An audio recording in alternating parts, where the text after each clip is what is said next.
Carta de Paulo a Tito, capítulo número 2. Não faz muitos dias, um irmão de nossa igreja perguntou a respeito desta exposição da carta de Tito, ensinamento por ensinamento, e eu disse que não, o que queríamos era continuar, mas é porque tivemos uma sucessão de domingos especiais, domingos nos quais eu não preguei, ou domingos que havia uma orientação específica para a mensagem, e acabamos nem sempre tendo a oportunidade de prosseguir, mas estamos prosseguindo no estudo desta carta, ensinamento por ensinamento. Repito, Tito, carta de Paulo a Tito, capítulo número 2, você vai se colocar em pé e nós vamos ler versículo 1 até versículo 10.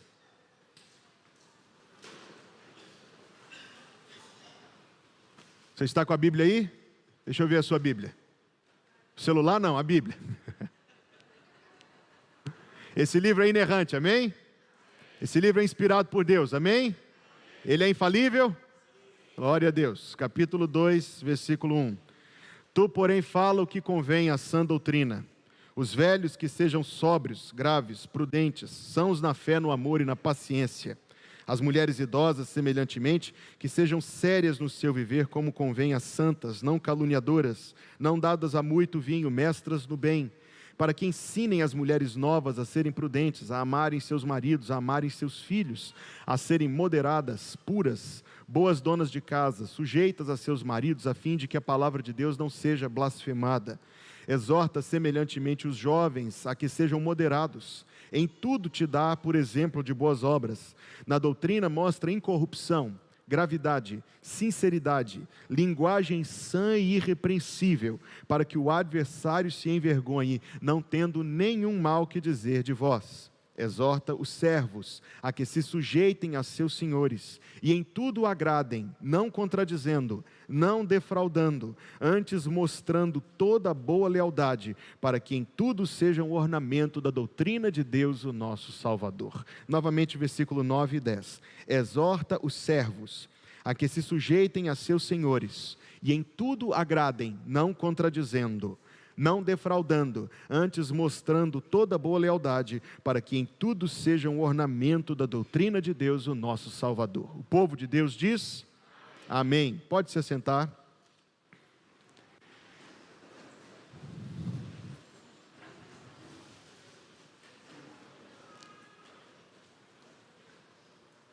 Deus criou o ser humano para trabalhar. Você sabia disto? Senti uma oscilação diante da pergunta.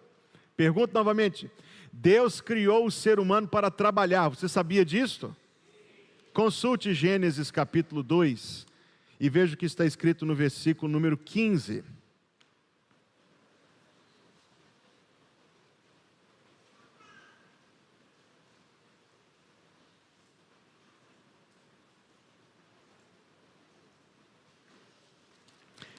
Livro dos Gênesis, capítulo 2, primeiro vamos ler o versículo 5 e depois o versículo 15. E toda a planta do campo que ainda não estava na terra, e toda a erva do campo que ainda não brotava, porque ainda o Senhor Deus não tinha feito chover sobre a terra, e não havia homem para lavrar a terra. Veja o versículo 15.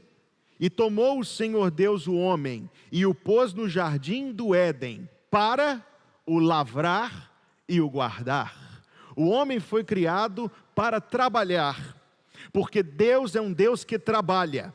Se na sua imaginação Deus é uma deidade superna, assentado sobre um trono inabalável, de fato ele é uma deidade, a única deidade, ele é superno, e de fato ele está assentado sobre um trono alto, sublime e inabalável.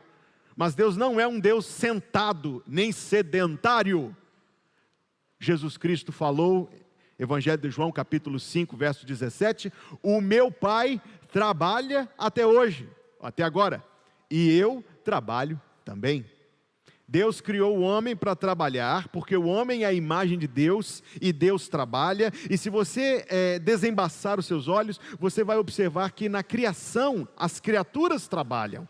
Os animais constroem os seus ninhos, as suas casas, e o João de Barro tem um curso de engenharia implantado no seu DNA pela mão criadora divina. Uma vez eu vi uma casa de João de Barro, não era nem um duplex, nem um triplex, eram 7 casinhas de João de Barro, uma em cima da outra, coisa linda, maravilhosa. A criação trabalha, o Criador trabalha, Deus criou o homem para trabalhar. Mas por causa do pecado, o trabalho se tornou algo penoso. E a relação do ser humano com o trabalho foi deturpada. Lembre-se da maldição, Gênesis 3, versículo 19. Maldita é a terra por causa de ti. No suor do teu rosto comerás o teu pão. A relação do homem com o trabalho para a qual ele foi criado se tornou uma relação prejudicada por causa do pecado.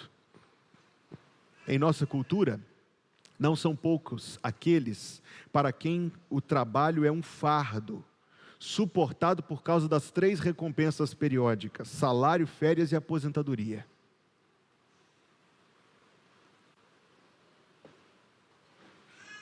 Para outros, o trabalho é mais do que deveria ser, e é visto como a identidade, é visto como o sentido da vida, é visto como o que eu sou. A pessoa, quando não está num dia de trabalho, quando está de folga em casa, fica biruta, porque não sabe o que fazer dentro de casa. Ele não sabe, porque ele está vivendo em função do trabalho. A sua identidade é o seu trabalho, a sua vida é o seu trabalho, e pior, e talvez este risco ronde de perto muitos de nós. Nós pensamos em nosso trabalho como a nossa fonte de provisão da qual nós dependemos. Se isso nos faltar, é como se a vida fosse cair, o chão fosse nos engolir embaixo de nós, esquecendo-nos que Deus é o nosso provedor. E Deus provê por meio do trabalho, mas pode suficientemente prover de outras maneiras. O ser humano foi criado para trabalhar, mas por causa do pecado, alguns veem o trabalho como menos do que ele é, como um fardo, como algo a ser tolerado pelas 3 recompensas periódicas: salário, férias e aposentadoria. E outros veem o trabalho como mais do que deveria ser, como a sua fonte da qual dependem, como o uso único válido da vida, como a sua identidade, seja uma forma ou a outra, ou qualquer outra. É um erro, um equívoco. O trabalho é algo bom. O trabalho é um dos propósitos de Deus para a nossa existência. Não deve ser motivo de amargura, de lamento, nem de frustração, mas de gratidão, de empenho. A Bíblia é tão clara nessa ética do trabalho, de A a Z, de Gênesis a Apocalipse: tudo que vier às tuas mãos para fazer, faze-o conforme as tuas forças. Mas em outra epístola, Colossenses 3, 22, 23, 24, 25, para você trabalhar como se estivesse trabalhando para Cristo. Então, de fato, a Bíblia não usa nenhum adjetivo derogatório em relação ao trabalho. Isto é, a Bíblia não trata o trabalho mal, pelo contrário, a Bíblia trata o trabalho bem. Mas quantas vezes eu já vi, você já viu, cidadão desempregado pede oração: Senhor, abre uma porta, pastor, igreja, orem por mim, para que Deus abra uma porta de trabalho, e dali a algum tempo abre-se a porta, e a pessoa vem dar graças a Deus: passei no concurso que eu estava lutando, consegui o emprego que eu estava precisando. Mas passa-se algumas semanas: o horário é ruim, o chefe é carranco, as condições de trabalho são péssimas, os colegas são... Aí pronto, tudo que era bom, tudo que era resposta de oração. Esse texto que nós acabamos de ler, Tito 2, verso 9 e 10, é um dos numerosos textos que estão dedicados no Novo Testamento àqueles que ocupavam a posição de servidão. Colossenses 3, 22 a 25, Efésios 6, 5 a 8, 1 Timóteo 6, 1 e 2, 1 Pedro 2, 18 a 25, dentre outros. Antes de a gente prosseguir, é preciso nós fazermos aqui um esclarecimento conveniente. O primeiro esclarecimento, o esclarecimento consiste em que a servidão que havia no tempo do Novo Testamento não é equivalente à escravidão que houve no Brasil e outros países do mundo do século XV, XVI até o século XIX, e ainda há no mundo de forma sublegal ou ilegal. aquilo que existiu no nosso país e em outros não é exatamente análogo à servidão conforme ela estava estabelecida aqui, razão pela qual você não encontra nem no Antigo nem no Novo Testamento um versículo contrário à servidão. Porque de fato ela era um outro paradigma, uma outra relação entre as pessoas, um outro padrão dentro da sociedade. Mas sem poder me dedicar a essa questão em particular hoje, eu quero, no entanto, estender os princípios que o apóstolo Paulo dirigiu aos servos para além daquele confinamento histórico e estendê-los à nossa relação de trabalho. A minha relação, a sua relação, no que diz respeito, corrija-me, no que diz respeito às responsabilidades que Deus nos confiou. Para facilitar nossa aprendizagem, eu quero colocar as orientações de Paulo aqui nesse texto num retrato de uma anatomia. Por isso o título da mensagem, a anatomia de um servo aprovado. Um servo aprovado por Deus tem, em primeiro lugar, uma mente humilde. Veja o versículo 9, Tito 2,9, exorta aos servos a que se sujeitem a seus senhores. Primeiro de tudo, são pessoas, repito, que têm uma mente humilde.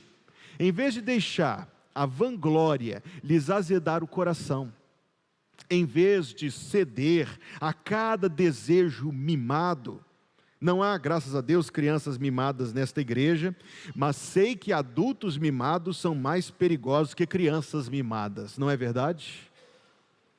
Adultos mimados só fazem o que querem, quando querem, do jeito que querem, e não há nada que vai demovê-los.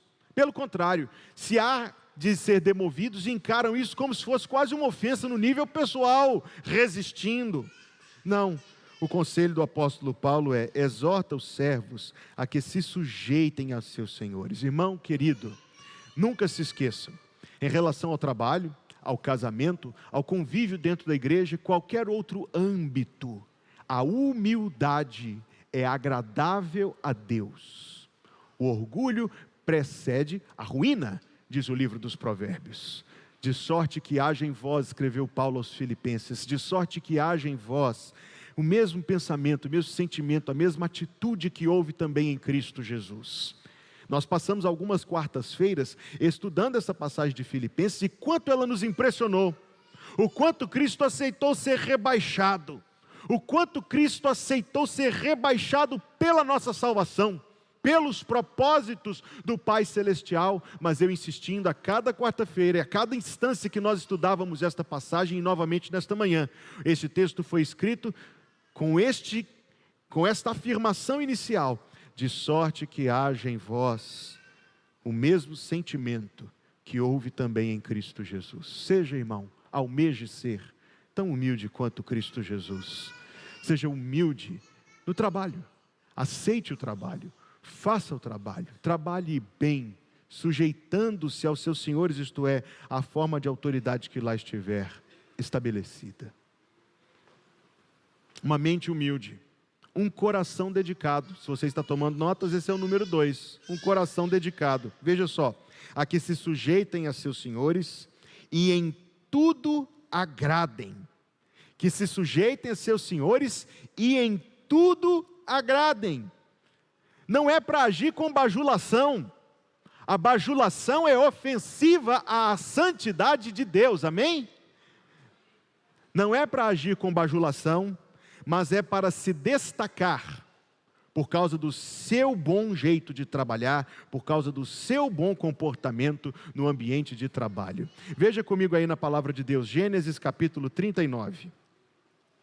Gênesis capítulo 39, nós temos alguém que acertou em cheio este alvo, e nós vamos ler 2 trechos deste capítulo. Gênesis 39, verso 1, que diz: e José foi levado ao Egito, e Potifar, oficial de Faraó, capitão da guarda, homem egípcio, comprou-o da mão dos ismaelitas que o tinham levado lá.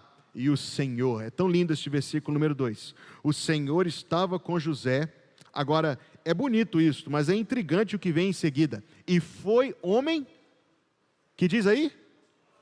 Como pode alguém reduzido à servidão na casa de Potifar ser próspero? Como pode? Inclusive, daqui a alguns domingos nós vamos fazer um estudo sobre o que é que a Bíblia realmente ensina sobre prosperidade. Já está prontinho, estou só esperando a oportunidade de ver isso com vocês. É fascinante o que a Bíblia ensina sobre prosperidade. José era próspero. Prosperidade transcendendo o ganho material.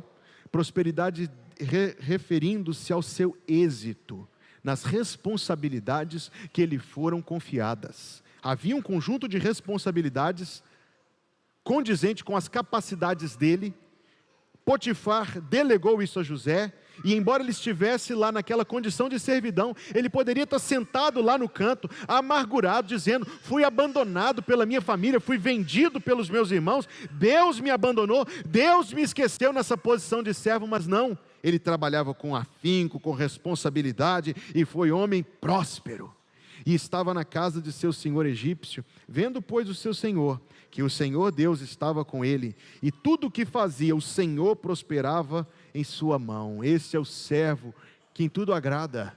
Ele tem a bênção de Deus a acompanhá-lo no cumprimento capaz e responsável daquilo que lhe diz respeito. Veja, você sabe a história, não sabe a história de José? Daqui a pouco ele vai ser envolvido numa trama, numa calúnia, numa fofoca, numa dissimulação horrorosa. Só que ele não tem o que fazer, ele vai parar no presídio. E o versículo número 21 nos diz: o Senhor, porém, estava com José, e estendeu sobre ele a sua benignidade, e deu-lhe graça aos olhos do carcereiro Mor. Veja o que diz o versículo 22. E o carcereiro Mor entregou na mão de José todos os presos que estavam na casa do cárcere, e ele ordenava tudo o que se fazia ali. E o carcereiro Mor não teve cuidado de nenhuma coisa que estava na mão dele, porquanto o Senhor estava com ele, e tudo o que fazia o quê? Preso próspero, exitoso no cumprimento de todas as suas responsabilidades. Veja o que Paulo está dizendo aqui, eu volto ao texto em Tito: que os servos sejam sujeitos aos seus senhores, e em tudo agradem. Não é com bajulação não, querido, é com competência, é com dedicação, é com responsabilidade, é com compromisso, é trabalhando bem. Gente que faz só o mínimo é o que mais existe. Gente que faz só o mínimo é o que mais existe. Quantos são os que se destacam por sua dedicação? Os que se destacam por seu compromisso? Quantos são? No lugar onde você trabalha, quem é você? O que faz o mínimo ou aquele que se destaca por sua dedicação, por seu interesse, por seu compromisso? Quem é você no lugar onde você trabalha? O Senhor quer que todos os servos dele sejam esses servos, porque isso valoriza o evangelho do qual esses servos são os portadores. Anatomia de um servo aprovado: uma mente humilde, um coração dedicado, um espírito, sim, o espírito pertence à anatomia, amém? Um espírito comprometido. Tito 2,9, exorta os servos a que se sujeitem a seus senhores, e em tudo agradem. Quais são as duas últimas palavras do versículo? Está projetado aí na parede. Não contradizendo, não contradizendo. Olha, em muitas igrejas evangélicas, ensina-se uma doutrina, e eu quero aproveitar a oportunidade para corrigir isso. Ensina-se a doutrina de que as palavras têm poder. Você já ouviu isso?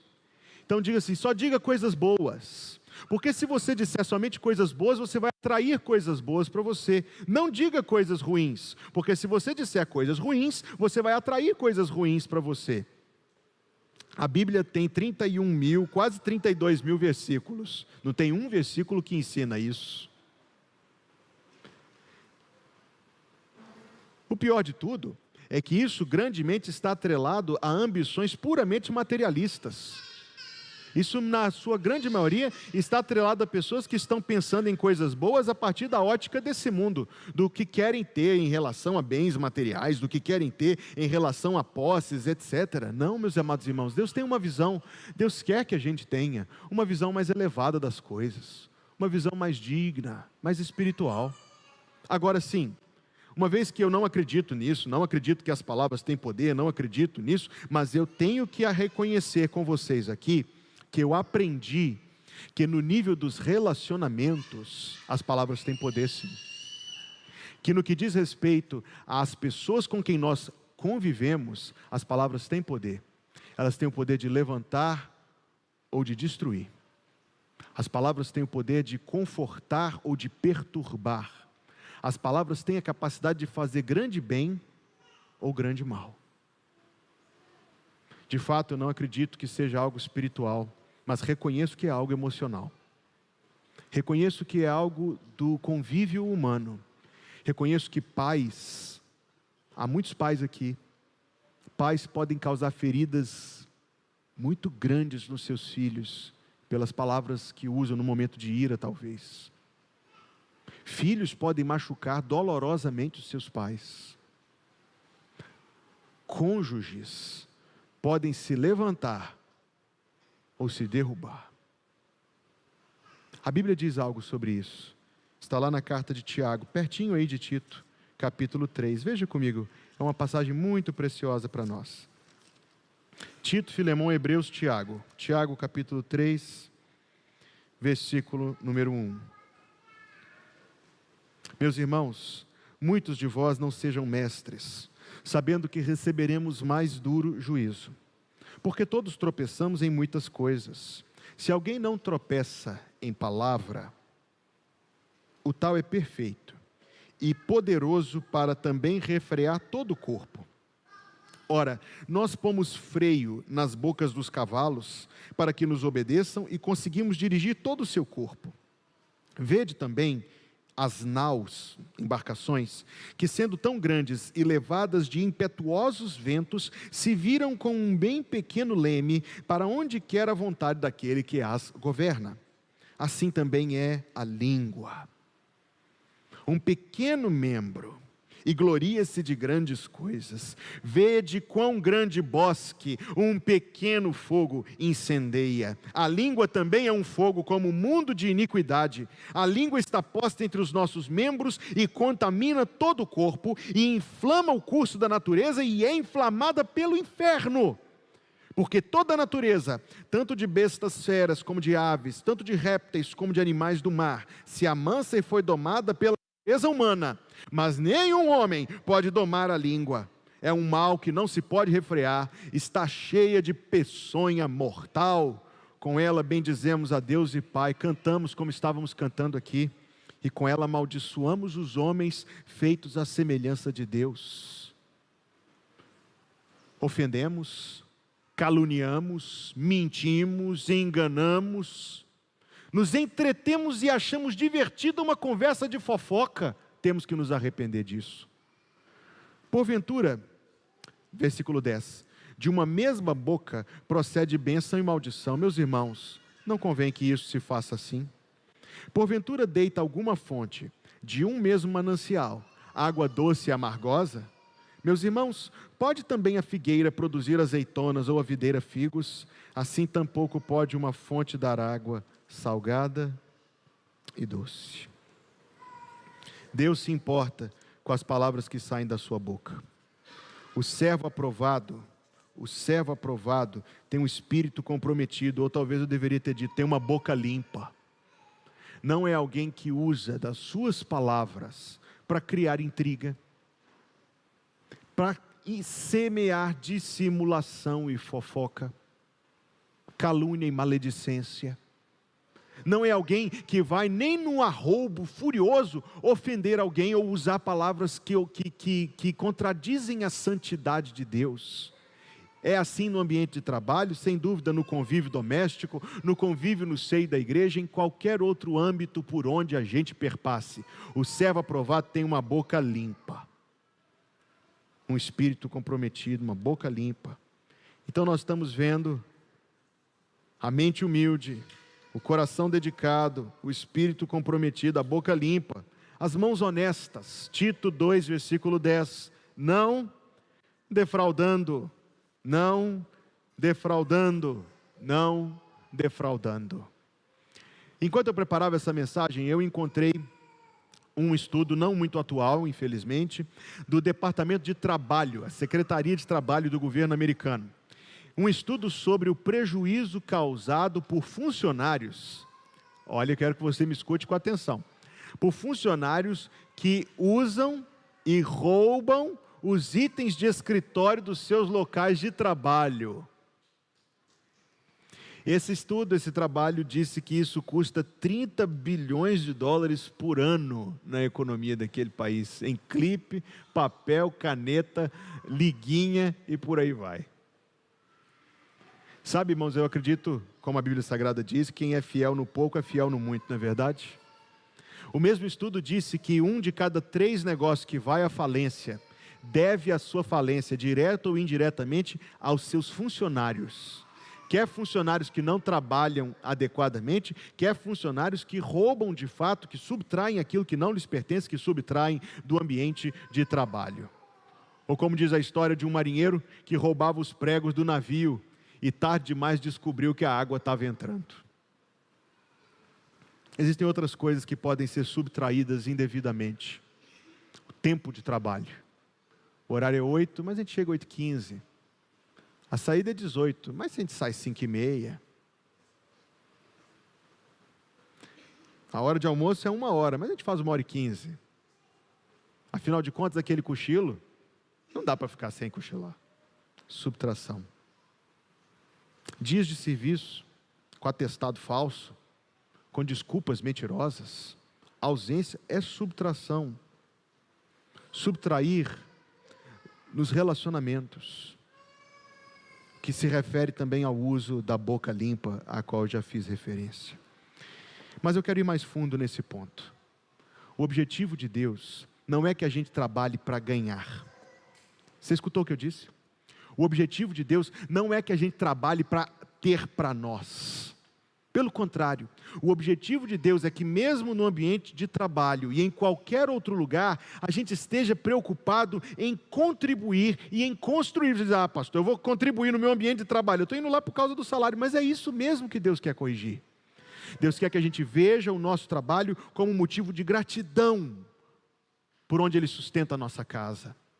Deus quer que a gente veja aquelas pessoas com quem convivemos, não como competidores, inimigos ou fatos, mas como pessoas a quem devemos dar testemunho do Evangelho de Jesus Cristo. Deus quer ser glorificado pela conduta de cada um de nós onde trabalhamos. Veja, o texto diz mais, mostrando toda boa lealdade. Estamos falando de integridade. A palavra-chave aqui para mim é mostrando. É mais do que sentir, é mais do que falar, é fazer. E o fim do versículo número 10 diz, para que em tudo sejam ornamento da doutrina de Deus, o nosso Salvador. Então me refiro em último lugar aos olhos abertos. Já te atingiu, meu irmão, que Jesus Cristo, o seu Senhor, a quem você ama, vai ter a sua reputação glorificada ou ofendida a partir do seu comportamento no seu local de trabalho? Falemos sobre isto. Lá está fulano, e é crente, hein? Mas onde tem um problema, lá está fulano. Onde tem uma intriga, lá está fulano. Não, não deve ser assim com os servos de Jesus Cristo. Lá vem fulano novamente, é sempre a mesma história, sempre a mesma desculpa, sempre a mesma coisa, sempre etc, etc, e por aí vai. E alguns criam uma reputação para si, no ambiente de trabalho, criam sim. No entanto, o objetivo de Deus é que no seu contexto de trabalho, você seja um ornamento da doutrina de Deus. Sabe o que é isso? Que você faça o Evangelho ser mais bonito, o Evangelho seja mais atraente a partir do seu procedimento. Pastor, o Evangelho é tão bonito, como é que eu posso acrescentar algo? Pode talvez acrescentar algo pequeno, nunca mais bonito do que o Evangelho, a moldura não é mais bonita do que a tela, mas você pode acrescentar o testemunho da sua vida, a beleza e a atratividade do Evangelho. Pastor Heiker tocou nesse ponto na mensagem de domingo passado pela manhã, mas eu gostaria de falar também sobre o propósito do próprio trabalho, como algo que é abençoador nas mãos de Deus.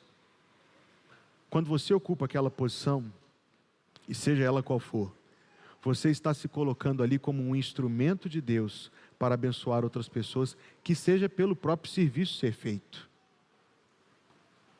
Alguém que auxilia na casa, é o cuidado de Deus para auxiliar na casa. E é uma bênção para a família que mora na casa. Alguém que toma decisões importantes lá na sala mais alta do último andar do prédio, está sendo um instrumento de Deus e vai atingir a vida de muitas pessoas. Alguém tem uma responsabilidade grande numa autoridade pública. Imagine o impacto da sua vida na vida de quantas outras pessoas, das suas decisões, dos papéis que você assina. Não, amados irmãos, prevaleça este princípio maior que Paulo escreveu na carta aos Colossenses, capítulo número 3. Tudo quanto fizerdes, fazei-o de todo o coração, como ao Senhor e não aos homens, sabendo que recebereis do Senhor o galardão da herança, porque a Cristo o Senhor servis. E em última instância, aqui vai a minha última colocação, o seu ambiente de trabalho é o seu, aqui eu hesito porque o lar também é muito importante, mas o seu ambiente de trabalho é um dos seus principais campos evangelísticos. O seu ambiente de trabalho é um dos seus principais campos evangelísticos, onde Cristo quer ser proclamado, onde Cristo quer ser testemunhado, onde Cristo quer alcançar outras pessoas. Se você continuar pensando que é só chega, faz o que tem que fazer, vai embora, você está muito abaixo do que Cristo está propondo para nós pela Escritura nesta manhã. Cristo está propondo que você use desta posição que Deus lhe confiou, deste lugar onde Deus lhe colocou, para que outros venham a conhecer o amor salvador de Jesus. Uma pesquisa feita por um instituto de evangelismo afirmou que mais de 90% das pessoas que estavam nas igrejas não tinham sido salvas num grande evento, numa cruzada, numa visita de um Billy Graham ou alguém semelhante a isso. 90% das pessoas nas igrejas foram salvas através de um conhecido crente. E eu estou convencido de que essa é a estratégia número 1 para nós que estamos neste salão agora, neste momento, alcançarmos a cidade de São Luís, as pessoas da cidade de São Luís para Jesus. São as pessoas que já estão na sua vida, as pessoas em cujo convívio Deus já colocou você e eles em sua vida. Você precisa começar a orar e você precisa começar a falar de Jesus para eles, mas preste atenção, porque a sua forma de viver conta e muito. É um ornamento da doutrina de Deus. Sua forma de viver conta muito para que o Espírito de Deus use você como um instrumento de salvação. Isto, meus irmãos, é glorificar a Deus e testemunhar de Jesus no seu local de trabalho. Vamos orar. Obrigado, Pai, por esse tempo na Tua presença. Obrigado, Senhor, por este culto na companhia dos irmãos. Obrigado pela Tua palavra. Obrigado pela paz que nós sentimos, ó Deus, onde o Senhor está. Obrigado, Senhor, por esta oportunidade de refletirmos. E assim como cantamos antes da mensagem, dizemos a Ti, Senhor, queremos ser um vaso de bênção, para fazer aos culpados que vivem nas trevas o perdão de Jesus conhecer. Queremos ser, Deus, um vaso de bênção em nosso local de trabalho, e que o Senhor nos dê, Deus, toda a humildade, toda a sabedoria, todo o auxílio do Espírito Santo, para sermos comprometidos, responsáveis, evangelizadores, para que nossa conduta, Senhor, seja condizente com a verdade que habita em nós do Evangelho.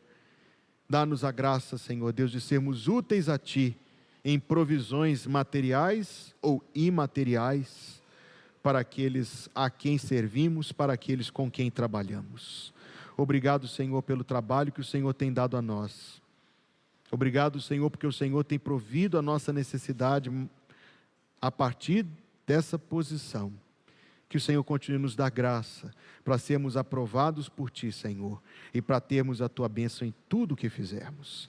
Agora, Senhor, a Escola Bíblica Dominical vai se reunir. Que o favor do Senhor seja com cada classe, seja com cada irmão que vai lecionar.